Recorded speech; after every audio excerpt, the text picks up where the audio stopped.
Feliz día para todos. Nuevamente con ustedes. Caiga quien caiga sin censura. Aquí estamos a través del canal de YouTube Factores de Poder. Saludos a todos los que a esta hora nos están viendo. Puede ser de tarde, puede ser de mañana. Fundamentalmente nosotros arrancamos ahora en la mañana.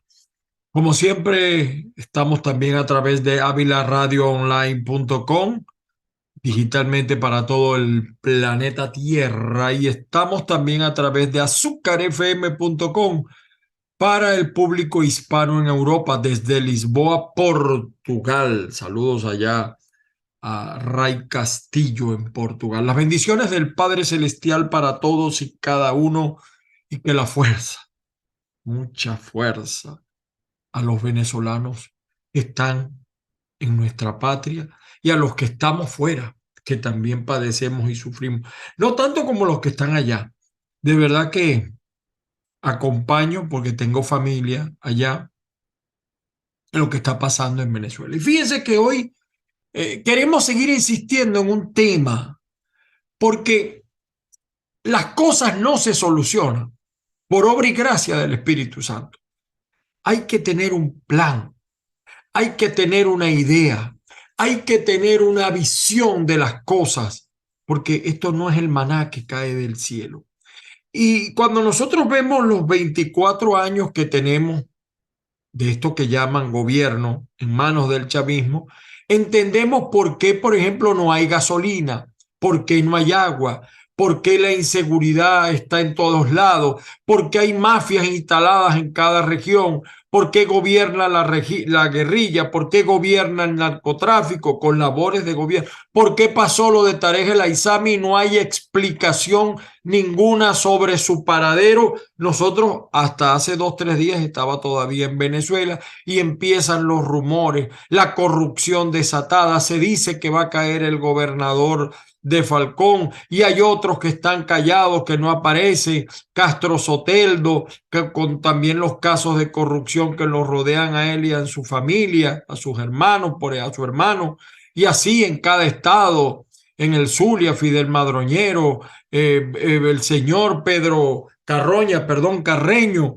todo. Y cuando vemos todas esas cosas, preguntamos, ¿qué está haciendo la oposición? Bueno, miren con lo que ocurrió el 1 de mayo, un, un leve, o sea, ya uno está cansado de esas posturas de ruedas de prensa, de verdad, de Clara, ay, estamos en contra, etcétera.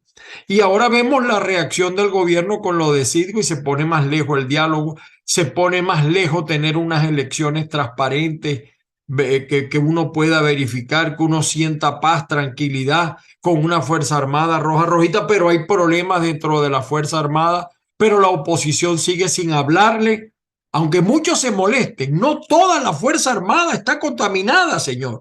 Deje usted de estar pensando eso. La mayoría de los militares están molestos, están inconformes, pero no hay un guía, no hay una persona que interprete al país. Y ahí están los tipos de candidatos y, y no pasa nada, y no ocurre nada, y más preocupados por las primarias que por lo que pasa realmente en el país. El Zulia se muere de calor, explotan los carros, hasta un pariente mío que venía de Los Teques y sentido pésame a la familia Oliveros y le explotó un carro en Valencia. Y así todos los días. Y no hay agua y no hay luz. ¿Dónde? O sea, ¿qué quiere la gente? ¿Qué busca la gente? Que se le interprete su dolor, su martirio. Pero habrá un plan. De eso tenemos que insistir, porque para salir de lo que tenemos, tiene que haber acciones, tiene que haber hechos concretos. Y es bueno revisar lo que ha pasado para que no nos pase como dice el refrán.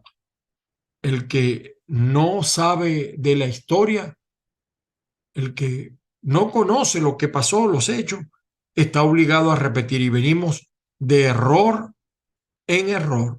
Por cierto, me pareció válida la postura. Uno de los pocos dirigentes que vi, el alcalde de Maracaibo, Rafael Ramírez, que por cierto, él y yo no nos llevamos muy bien, pero yo veo la matazón por el aumento salarial. Por Dios, señores, si a Maduro se le ocurriese poner el sueldo en $300, imagínense ustedes cuánto costaría los productos, porque la solución no está allí. Tengo más de un año diciéndolo, es el modelo.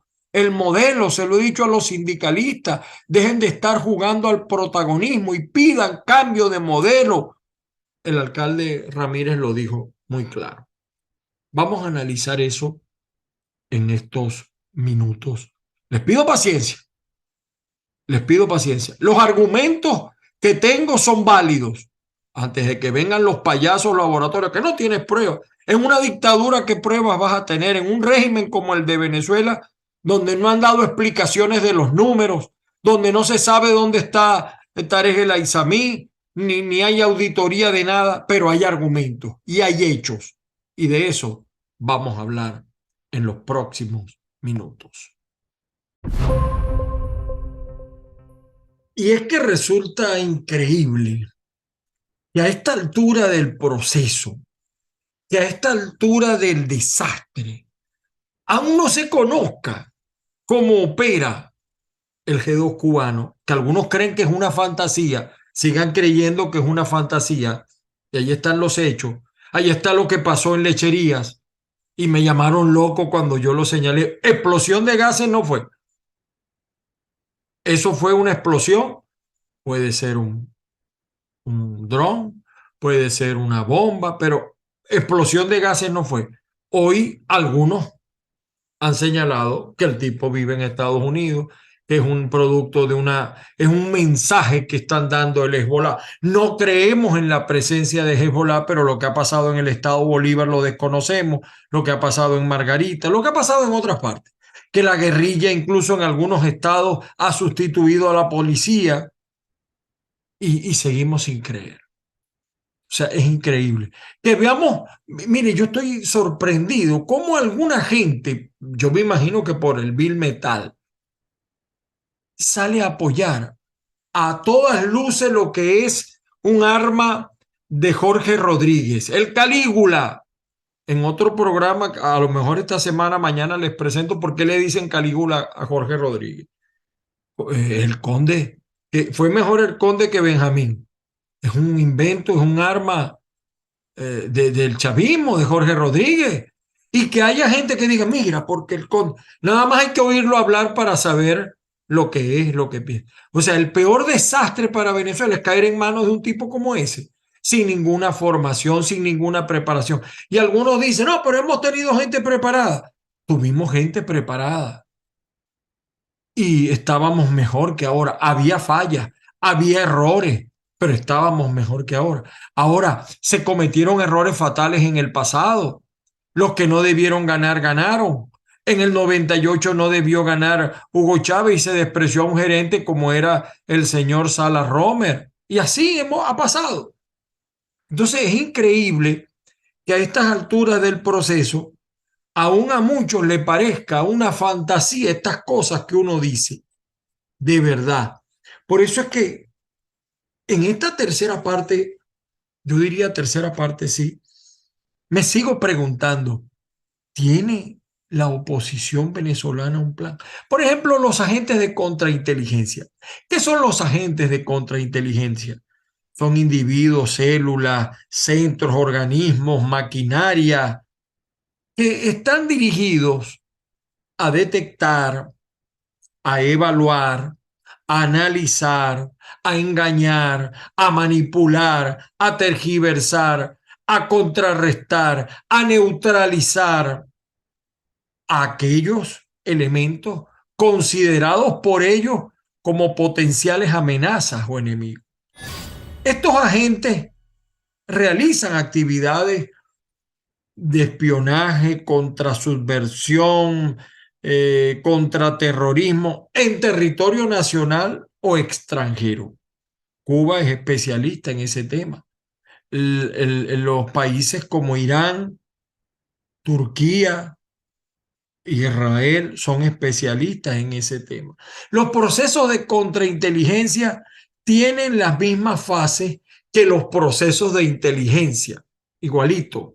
Dirección, obtención de elaboración y difusión de información y de procedimiento. Y fíjense, porque no le prestamos atención a lo que pasó el 30 de abril, que en estos días se estaba cumpliendo un año más de esa tragedia. El general Manuel Christopher Figuera, recuerda, el hombre que se fue que apoyara a Leopoldo. Bueno, este general, que está aquí en los Estados Unidos, acaba de publicar un libro, es formado en contrainteligencia en Cuba. Fue director de lo que hemos venido hablando del CESPA, el Centro de Inteligencia, etcétera, para la patria. Bueno, ustedes saben los nombres, cómo son los chavistas para crear nombres y los cubanos. Este centro fue creado para tapar un poco el asesinato de Fernando Albán a manos de funcionarios del SEBIN. Y es paradójico lo que voy a decir. El general Manuel Christopher Figuera, como director del CESPA, fue quien recomendó, escúchese bien, directamente a Nicolás Maduro, pero hace que muchos olvidan la historia, proceder a la detención de Fernando Albán cuando él vino de una sesión de la ONU en Nueva York y él participó en una asamblea, creo que fue la 73ª sesión de la Asamblea General para las actividades contra las dictaduras. Y él recomendó a Nicolás, deténgalo. Y por cierto, curiosamente también, paradójicamente, en el libro que él escribe como para tratar de salvar todo lo que hizo, porque yo no creo que arrepentido esté, acusa a Leopoldo López del fracaso del supuesto golpe de Estado del 30 de abril del 2019. Lo que dice de Leopoldo es cierto, es cierto. Y Diosdado, también por cierto, Diosdado Cabello, eh, también se ha dedicado a atacar a este general. La reaparición de Manuel Christopher Figuera en momentos en que hay un movimiento importante en Venezuela no deja de causar extrañeza, inquietud. Muchos individuos, personas, funcionarios o células de contrainteligencia permanecen en estado latente, están inactivos. Repentinamente, bajo un código previamente por ellos aprendido, entran en operación porque reciben las instrucciones de hacerlo. Eh, en programas pasados, por cierto, nosotros preguntábamos en base a eso, ¿no? La oposición ha diseñado un mecanismo, un plan para atender esta situación. O sea, en 24 años no se entiende que no lo tengan. Por eso es que hay una agenda de crisis para Venezuela. Un plan que se llevó a cabo desde el 2017 y hasta la operación Gideón en el 2020. ¿Cómo avanzó esa agenda de crisis? Quiero que me escuchen y todo lo que digo, si quieren, anótenlo. La ola de países que gracias al fuerte apoyo de la diplomacia norteamericana pasaron a desconocer el régimen de Nicolás Maduro, unos 60, 70, y a Guaidó cuando se autoproclamó presidente, porque él se autoproclamó, eso no quiere decir que la mayoría no lo apoyaba, lo apoyaba. Hay unos movimientos internos raros, pero no voy a hablar de eso en este momento. Eso permitió desarrollar una agenda contra la crisis. Es el objetivo de la agenda, de esa primera agenda diplomática intensiva, era aislar a Venezuela, gobernado por los chavistas, del contexto internacional. Por supuesto, aprovechando la situación, la disminución del Ministerio de Asuntos Exteriores de, de Cuba, ¿no? Eso que ellos no terminaron de redefinir o estaban redefiniendo. Eh, donde ellos, por cierto, consideraron la situación de Venezuela a un plano inferior porque ya sentían que tenían todo controlado. Al maximizar la utilización de las sanciones internacionales en contra de funcionarios de Nicolás Maduro, porque no fueron contra el país, fueron contra funcionarios, eso también se olvida, en los discursos también se ha olvidado. Y miren que yo tengo una postura con respecto a las sanciones, es decir, tienen que seguir siendo contra funcionarios, pero, por ejemplo, siempre lo digo, la sanción esa de que no hay vuelos directos de Venezuela a Estados Unidos me parece una soberana estupidez, por decir una. Eh, vamos a decir, estas sanciones fundamentalmente aplicadas por Estados Unidos, Canadá y la Unión Europea, tenían ese sentido, mermar la influencia que los representantes, la mayoría o una representación importante del gobierno de Nicolás Maduro pudieran hacer prevalecer en algunas instituciones del Estado.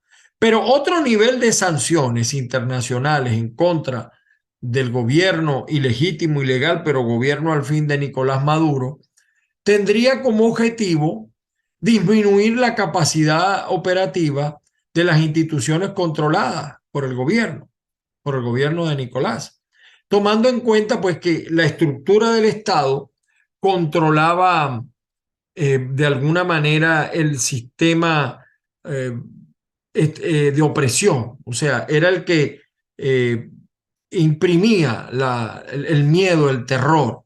Estas acciones se encontraron encuadradas en lo que se llamó como objetivo debilitar la confianza de la población civil en las instituciones del Estado. Ese objetivo se cumplió, pero hasta allí. O sea, ya nadie cree en los militares. Lamentablemente también se ha llevado la iglesia de por medio. Fundamentalmente la iglesia cristiana está muy mal vista por todo lo que han hecho estos pastores, algunos pastores, no todos, no la mayoría, en beneficio económico en estos días como eh, consagraron a Nicolásito. ¿Cuál fue? Yo quiero que recordemos, queridos amigos de YouTube y también de Ávila Radio y de eh, Azúcar FM y de todos también la gente que nos escucha por Spotify, por todas las plataformas. ¿Cuál fue el primer detonante que no estalló? Los estrategas de la oposición que estaban en comunicación constante con funcionarios de los Estados Unidos manifestaron que habían desarrollado, vamos a ver lo que se acuerdan, vamos a ver si tú te acuerdas, el, el operativo el Puente de Libertad. ¿Se acuerdan? Eso fue cuando el concierto, ya le estoy dando una idea. En ella se había diseñado una distracción general que llevaría a cabo entre la frontera de San Antonio del Táchira con Cúcuta de Colombia. Allí se llamaba Puente de la Libertad porque la comunicación terrestre está a través de estas dos ciudades con un puente, que por cierto, lo cerró Nicolás, no el gobierno de Colombia, no el gobierno de Duque. Y después cuando vino Petro, Nicolás hacía como que había sido Duque el que lo cerró. Bueno, lo cierto es que esa única operación contaría con algún tipo de receptividad por parte de algunos funcionarios de la administración norteamericana. De manera general, pues, los intermediarios de la oposición explicaron que mientras todo el foco de atención estaba concentrado en la frontera, incluyendo los organismos de inteligencia del régimen de Nicolás Maduro, la ciudadanía, escuchen, la ciudadanía saldría masivamente a las calles en el interior del país clamando por libertad. Y un grupo de militares comprometidos con la causa opositora respaldarían ampliamente eso, con lo cual Nicolás se vería obligado a abandonar el poder real sin que hubiera pues ningún problema para que Juan Guaidó asumiera de manera fáctica, de hecho, el poder como presidente encargado que ya había sido designado. John Bolton, que escribió un libro también, explicó que los voceros de la oposición dijeron, escuchen esto, que entre los militares involucrados se encontraba el comandante del ejército, Suárez Churio, bebé consentido de Hugo Chávez. Hasta una vez había un rumor de Suárez Churio con la esposa de un líder opositor de Voluntad Popular y Chávez intervino e impidió que eso pasara a mayores. Eso es a manera de brollito que estoy aquí. Ya saben quién es ese líder opositor de la oposición. Los enviados opositores que ahora estaban acomodados en Washington al amparo pues del reconocimiento del gobierno de Juan Guaidó expresaban que tenían el apoyo del 80% de los mandos del país. Fue la primera mentira que le dijeron a Donald Trump, porque nunca se ha trabajado ese aspecto y es necesario. Así a usted no le gusten los militares, eso hay que trabajarlo. Hay que ganarse ese sector. Es importante establecer una comunicación. Ese ataque imaginativo de los estrategas y voceros de la oposición no tuvo tiempo de ser filtrada por los organismos de inteligencia y no faltó el apoyo. Es decir, el gobierno de los Estados Unidos apoyó. Bolton asegura que no fue una buena idea de Guaidó cruzar la frontera a Colombia el 23 de febrero y dice que esta operación fracasó por errores de la oposición venezolana, pero eso no lo destacan Leopoldo López ni Guaidó, ahora cuando quieren volverse a engalanar con una causa que ellos nunca supieron representar. Pero estos iluminados, esta fantasía de estos iluminados estrategas de la oposición, no solo fracasó por pertenecer al ámbito de ficción, sino que además comenzó a dejar indicios de una cultura rapaz en los involucrados en esas actividades que amparados en el espíritu libertario dieron riendo suelta a un depravado actos más que deplorable, aprovecharon los recursos que supuestamente eran destinados a ayudar a los venezolanos más necesitados. ¿Se acuerdan? Las fiestas que hacían en Bogotá, las parrandas, lo que pasó en Cúcuta, el señor este que a veces suena, ahora lo querían ahora lanzar de precandidato de Voluntad Popular, que el amigo fueron muertos en un burdel en Colombia. Bueno, todo lo que usted se imagine. Tras este fracaso, Donald Trump le dijo a Bolton el 3 de marzo del 2019 que Guaidó, y no se equivocó Donald Trump, no tenía lo que se necesita. Y le dijo a Bolton, aléjate de esa gente. Bolton agrega que Trump opinaba que Juan Guaidó de ningún modo le hacía sombra a Maduro. Él no molestaba a Maduro. Algunos dicen, mira, que en su vida no corría peligro. Maduro nunca lo quiso detener, porque tú detienes al que signifique peligro, pero él no significaba ningún peligro para la estabilidad de Nicolás Maduro, porque Maduro contaba con el sector militar hasta el supuesto atentado con drones. Bueno, esa es otra historia. Tampoco culpaban a Guaidó. Para mediados de marzo del 2019, hay un político acá en los Estados Unidos, en El Paso, fue concejal, fue diputado, creo, perdió, ganó, etcétera. Por cierto, con Ted Cruz, creo que perdió. Entonces, a ese señor lo burlan mucho. Ojalá viéramos la foto para que ustedes vean el parecido entre, yo no, me disculpa Oscar García, la pronunciación es del inglés. eh, Trump llamaba a Guaidó el Beto O'Rourke de Venezuela. Difícilmente, pues eso no es un halago de un aliado de los Estados Unidos. Porque a Trump le engañaron. El dinero que se pagó para comprar a los militares, eso hay que recordarlo. La Operación Libertad, la llamada Operación Libertad, que para algunos es el Cucutazo, dos liberados nada más. Ese tour que llegó a Washington, me recuerdo Lester Toledo en los camiones, atravesando desde Cúcuta a Venezuela, pero a Venezuela no entró, se bajó. Y eso lo volvieron desastre, ¿entiendes? Y la pantallería de montarse en los camiones, ¿se acuerdan de todo eso?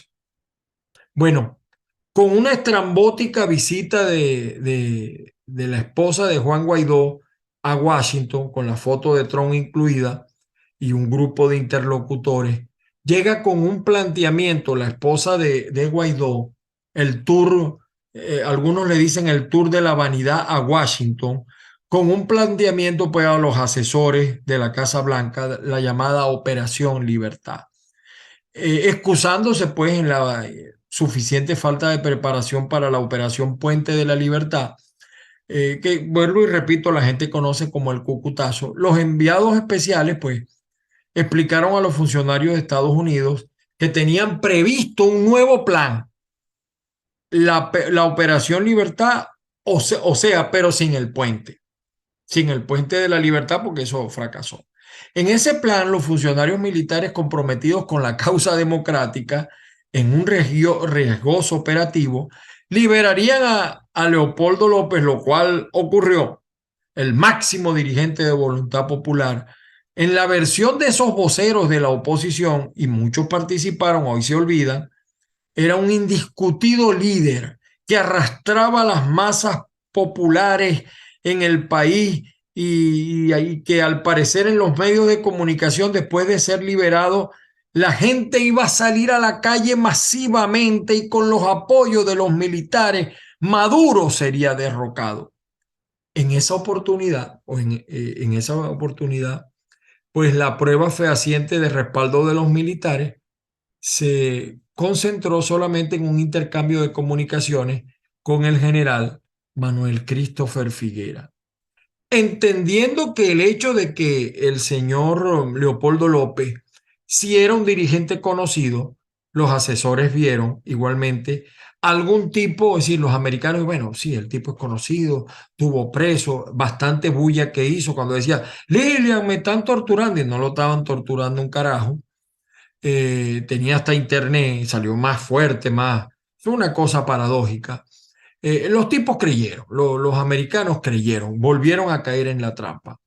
Y en vista de esos hechos, por cierto, Donald Trump promovió de alguna manera el nombramiento de Carlos Vecchio como embajador de Venezuela en los Estados Unidos para darle así un impulso a la causa venezolana entre los aliados de la restauración democrática. Con esto también quiero establecer que no fue Donald Trump, sí hizo por la causa de la libertad. Fallamos los venezolanos, para que ustedes sepan, no falló Donald Trump. Lo tengo que decir así con dolor. Le pedíamos a Donald Trump lo que aquí no se hicieron. El 30 de abril del 2019, pues, Leopoldo López sale en libertad. Un limitadísimo contingente de militares intervendría en la operación, pero ni la gente salió masivamente a la calle a respaldar a los líderes, ni los militares apostaron por formar parte de esa aventura desquiciada.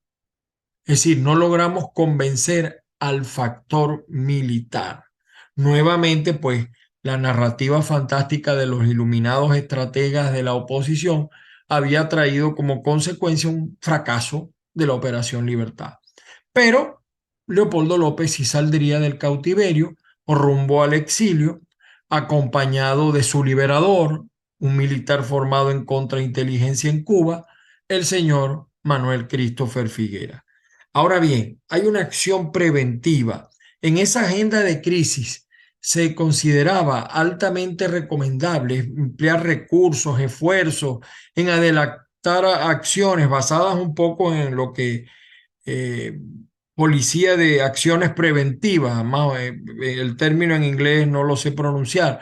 Las acciones preventivas propuestas, pues, en este tipo de políticas consideraban que ante una amenaza inminente que ponga en riesgo la seguridad, se deben generar acciones de contención, de mitigación, de eliminación de la amenaza. La operación Gideón, ahora vamos con otra cosa, la operación Gideón, orquestada y autorizada por Juan Guaidó, quien como presidente interino firmó el contrato de servicio con la empresa de seguridad Silvercorp.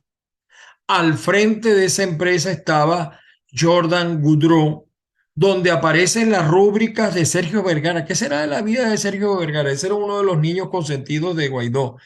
Y Juan José JJ Rendón, como se le dice, alto comisionado presidencial para la estrategia general y el manejo de la crisis, en el colofón ese de las acciones preventivas de la agenda de crisis. Quedó muy mal ahí JJ Rendón. Ahora, ¿qué más hay en esa agenda de crisis para Venezuela? Bueno, el contenido de esa agenda, yo se los mostré en días pasados. Fíjense, desde el 2012 se han basado en este plan, desde el 2012, que apareció en La Vanguardia. Ahí está el documento. Pero al comparar los eventos que allí se señalan, aparentemente la operación Gideón se aprobó en la agenda. Esto quiere decir que todo el apoyo recibido, todos los objetivos trazados y ejecutados quedaron difuminados, sin efecto, y la destitución de Juan Guaidó como presidente interino apunta en esa realidad. En todos esos años que tuvo de presidente, no nos acercamos, pero ni un ápice a la libertad. Estamos peor que hace 4 años, que es lo más triste. Estamos peor, no avanzamos nada. La gente está con más desaliento, incrédula, decepcionada por todos estos fracasos. Ahora, ¿cuáles son los principales, pudiéramos decir ya en la etapa de culminación, cuáles son las razones pues de este fracaso en esta gesta democrática que se inició en el 2017? Evidentemente la vanidad. La vanidad por una parte. La vanidad. Sigue siendo indescifrable pues la insensatez de apoyar la entelequia. Ese interinato presidido por Guaidó fue una entelequia, una cosa como irreal, una primera dama interina rodeada de un séquito de aduladores que se sumaron al tour de la vanidad, de la cual formó parte el propio presidente interino y ella, y de paso, ella se molestaba si no le decían primera dama, porque el narcisismo estaba a millón. Por cierto, no ha aparecido la primera dama. Algunos dicen que ya está aquí y después Guaidó va a hacer el show que la sacó por la frontera y aquella película de Steven Spielberg. Ahora, la víctima realmente de estas vanidades, eh, entre otros, ahí está Roland Carreño preso, no solamente por esas vanidades, sino por otras cosas que él alcahueteó. Pero evidentemente que no hay razones para que esté preso. Es una cárcel injusta que le ha impuesto el señor Nicolás Maduro, el señor Jorge Rodríguez. Y basta con leer la Constitución para saber que eso es así. Ahora, la entelequia de ese interinato, de esa primera dama, de ese presidente interino, es la cúspide de otras entelequias que han venido pasando. Eso realmente fue el gran daño que se le ocasionó a la agenda de crisis de la oposición. Se desvió prácticamente los iluminados estrategas de la oposición que atiborraron, me acuerdo cuando iban la prensa y el jefe de prensa de Guaidó atendían al New York Times y a CNN. ¿Dónde quedó todo eso? Por cierto, lleva de dos en dos. Todos los que asesora parece que fracasan, ¿no? Eh, ¿Dónde quedaron todo eso? Esos momentos concretos pues demostraron que eso solo existió en su imaginación, esas epopeyas. Por cierto, el señor Guaidó no le declara a todo el mundo, solamente a los medios que le dicen qué bonita o te quedan esas pelotas en la cara y mira, qué valiente eres tú como Almagro. Y fíjese que yo no digo que no sea valiente, ¿no? Pero útil no fue para nada. La pregunta ya para concluir sería, ¿tiene en realidad la oposición venezolana un plan? Esa pregunta hay que volverla a hacer. Hay un libro, por aquí lo tengo, por aquí lo tengo, he leído muchísimo, Contubernio maligno, de José Gabriel Carrasco Ramírez, cuya versión en inglés, por cierto, tiene un nombre raro, ¿no? Evilness Cahop, algo así, me perdona Oscar García. Y evidentemente que el único que hasta ahora ha tenido un plan y sigue teniendo un plan y sigue ejecutando un plan al dedillo y dicen lo que van a hacer y lo hacen, son los chavistas. Es Nicolás Maduro. Un maléfico plan de dimensiones difíciles de comprender, pero es un plan que ellos han venido aplicando sin pausa y con eficacia escalofriante, lo que nos deja una sensación enorme de desamparo, de miedo, de debilidad al ver las actuaciones de la oposición. Ahorita es pura primaria y ahí está la gente muriéndose de calor, muriéndose con los problemas, muriéndose de la rabia, los maestros, los pensionados, engañados, mal encaminada una lucha. De allí pues que volvemos a preguntar, ¿realmente hay un plan? O sea, el plan en las primarias y las primarias que, por cierto, esa agenda se viene retrasando y retrasando. Pues yo creo que no hace falta saber cuál es el plan. Solo porque uno, si yo quisiera saber si hay un plan, no me interesa saber qué dice, solamente si lo hay, porque evidentemente que si lo hay, no pueden revelarlo. Pero por lo menos saber que ya no se lo han ido a llevar al CEPA porque dentro de la oposición hay un grupito que se entiende con el gobierno y yo me imagino pues que ya eso está controlado y que no hay infiltración. Eh, yo sigo observando que la oposición venezolana, ojalá las primarias desencadenen lo que tienen que desencadenar, pero ¿no sería preferible un gran acuerdo? O sea, yo creo en las primarias, porque es tanto el ego, la vanidad de los actores, que no son capaces de ponerse de acuerdo para planteársele como un solo hombre a estos tipos. Entonces seguimos aplicando la teoría de Eudomar Santos. Conforme vaya viniendo, vamos viendo. Conforme vaya saliendo, vamos viendo. Definitivamente, pues yo sí creo, mis queridos amigos, lo voy a decir con toda responsabilidad, hace falta otra oposición. O sea, hay una oposición que yo creo que sí está haciendo el trabajo, pero hace falta más. Porque el pueblo venezolano está como decía ese sketch de la vieja Rochela que también eliminaron estos tipos, como extraño yo la Rochela de los lunes, como el profesor Trinity, que decía, no puede, el pueblo no puede pa' pierde con nadie. Maduro está muy mal, los números son muy malos y sería una tragedia que este hombre volviera a ganar. No me quiero imaginar lo que pasaría en Venezuela si este desastre llega a continuar. Y los únicos responsables de que Maduro vuelva a ganar es la oposición, por no ponerse de acuerdo, por anteponer sus intereses a los intereses de la patria, por no tener capacidad de desprendimiento. En eso, aunque a muchos no les gustó, aunque lo diga por otras razones, porque él quiere ser el investido a lo mejor, tiene razón Eduardo Fernández. O otros que están planteando también la llamada transición, pero no la llamemos transición, porque a veces uno pregunta con qué se come eso. ¿Y qué pasará con Manuel Christopher Figuera? Yo le quiero decir algo a ustedes. Este hombre que dice en su libro, fíjense, en el libro de Manuel Christopher Figuera, ya termino, ya termino.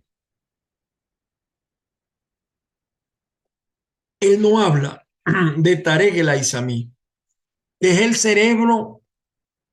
el cerebro intelectual de la creación del CESNA y del CESPA, y que se debe a que tenía información de que no iba a tener, o sea, el señor Christopher Figuera decía que él no tenía, él tenía información de que Tarek El Aissami no iba a tener cargo cuando él publicara su libro. Por lo tanto, pues es inoficioso hablar de eso.